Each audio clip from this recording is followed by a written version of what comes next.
Artio here. Welcome to the Sophomore Drome. 2 albums go in, one will come out. Who will it be this week? And this week we've got 2 bands, very similar sort of starts. One went more poppy. They both really went poppy in the end, and that's Electric Light Orchestra against Kansas. So, as always, the band that released their album first goes first. In this case, it was the Electric Light Orchestra and their second album, ELO2, released in 1973.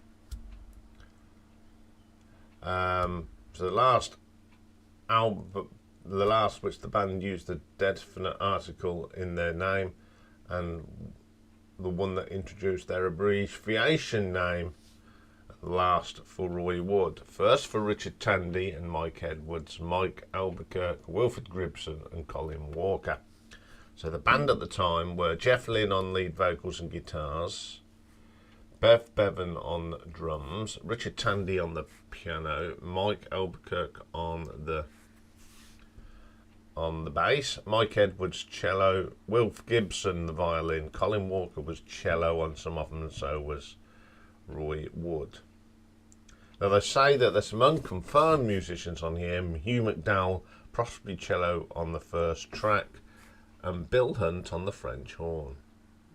So the first track on here is a little number called In Old England Town, Boogie Number 2. I love the start of the cellos. There's a nice little bit of violin. It's very proggy. It's pretty good. I like that one. Mama. That sound of ELO starting to come through on this track. Some nice guitar work here by Mr. Lynn. Very, very good. And then we get Roll Over Beethoven. Now, this is the best version of this song. I'm sorry. I think it's better than Chuck Berry's. It's definitely better than the Beatles. I mean, this blows that Beatles version out of the water. I mean, that was a bit lame. This is heavy, hard, and I think it's down to Richard Tandy's great piano work. And then we got From the Sun to the World, Boogie Number 1. Another good track. I love this. It's a really strong track. And then we get the last track, which I think is called Kuyama. It's very proggy. The cellos sound wonderful. The harmonies are excellent. It's a good solid track, and it's 11 minutes and 19 seconds. Brilliant track to end the album. Very strong album. They took from that debut album, which is an incredible album. They just developed that, and it was starting to get that global ELO sound on this. It still wasn't perfect, but it was all getting there. That's what I think of it. So, what did the critics say? Well, this was the last one released on the Harvest label, and it's the least commercial sounding album the band released. Although it reached the top 40 album charts, the next one didn't, which was quite a thing. I mean, the best thing on here was Roll Over Beethoven. The British and American sleeves differs, as did the title. But I'm going on the British release. I'm British, so I'm going the one I know. And they remastered this in 2006. So let's see what the scores were. All Music gave it a 2.5. Chris Gale gave it a C+. Well, what he knows about music, we can rock on the back of a postage stamp. Classic Rock 2, Encyclopedia Music. David Lee Volt gave it an A. Rolling Stone 2 stars. Got to number 35 in the chart, UK charts, number 62 in America. So let's have a look at the nuts and bolts of ELO2. Song quality. Some brilliant songs on here. Starting to master what they were doing. So I shall give that a 4 out of 5. Production. Starting to sound really good. The production's a little bit better than on their first album. It will get better, but I shall give that a 4 as well. Reception. I admit that the critics didn't like it. It got in the top 40 over here.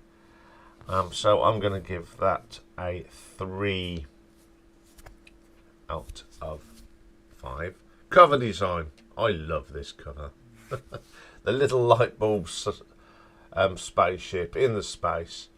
It could have been a little bit bigger, I suppose, and the Electric Light Orchestra, but on the whole, I do like this cover, so I shall give it a 4 out of 5, which gives us a grand total of 15 out of 20. So let's move on to our second contender, and the American band Kansas, formed in Topeka in Kansas, 1973. Very similar sort of start, had the violins in there, of course, and their second album, released in 1975, is A Song for America. Playing on here, we got Steve Walsh on organ and lead vocals, Kerry Livgren on guitars, the wonderful Robbie Steinhardt on violin, Rich Williams on guitars, Dave Hope bass, and the wonderful Phil Ehart on drums and glockenspiel. First track on this one is called Down the Road. I love the bass work from Dave Hope on this. It's terrific.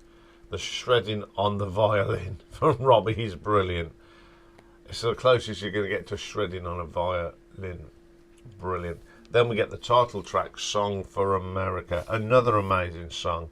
The blend of the guitar and keyboards are lovely. The lovely vocals of Steve Walsh. A little bit of moog in there. And the drumming from Phil is super on this. And he does play glockenspiel on this as well. Lamplight Symphony. Great bass from Dave Hope. I like the textures on this. It's another mini epic. Nice little keyboard touches, the violin. It's a brilliant. So that was the last track on side 1. Side 2 starts off with Lonely Street. Guitar on the other, solos are amazing. It's a little bit of a jam as well. I don't know how much of it was made up on the spot, but it's an excellent track. The Devil Game, another great track. Robbie Steinhardt, wonderful violin playing on this. Great rich Hammond organ from Steve Walsh. You just can't go wrong, can you? My favourite track on here is In Commando, Hymn to the Atman. It's just one of my favourite tracks by Kansas. It's that typical prog sound, some nice textures. You get that build up. The keyboards from Steve sound brilliant. And then, of course, little bits of Robbie on the violin. There's some great drumming here from Phil. It just keeps building and building. And like most of these sort of epic tracks, they just fade away. Brilliant way to end the album. Brilliant album. It is my favourite Kansas album as well, so that does help. I think this is a most amazing album, and I think Hymn to the Atman is one of my favourite tracks ever by the band. So that's what I think of it. So what did the critics? There's quite a little bit written about this one. All Music, in the retrospective review, praised the intense energy of the album's shorter songs, but contended the longer songs require too much active listening, which I listening to appreciate. I think if you need to concentrate, they're a prog band. They concluded that the album is good, if not adolescent. Well, I think that's a load of old rubbish myself. It's a brilliant album. If you can't listen to something more than 3 minutes, you don't listen to prog. Simple as, isn't it? Gary Graff described the title track as one of the prog's sonic gems, recommending the album to those who are interested in Kansas as its most boom-baptist. Now, Steve Pettingill wrote for the Sea of Tranquility website and describes the album as full tilt symphonic rock, and he's absolutely right. Let's see what the reviewers gave it. Now, AllMusic gave it a 3. Music Helm gave it a 3 out of 5. Rolling Stone Album Guide gave it a 1 star. Sea of Tranquility gave it 5 stars. Nice one, Steve. You got to number 57 on the US Billboard, and it went gold. So let's have a look at the nuts and bolts of Song for America from Kansas. Song quality, some brilliant songs on here. Beautifully written, beautifully executed. So I'm going to give that a 4 out of 5. Production, excellent production. Even though it was 75, everything is clear. It's got a wonderful sound. It sounds great under the headphones. So I'm going to give that a 4 out of 5. Reception, yeah, gold in America. Although it took a little while because it only got to number 57. Apart from Rolling Stone magazines, everyone seemed to like it. So I'm going to give that a 4 out of 5. Cover design, I love that cover. I love the sort of the eagle and the iron, the silvery sort of claws. Brilliant cover. It doesn't say the name of the album, but you don't need to know because you know what it is. So I'm going to give that a 4. So it's all the 4s. 16 out of 20.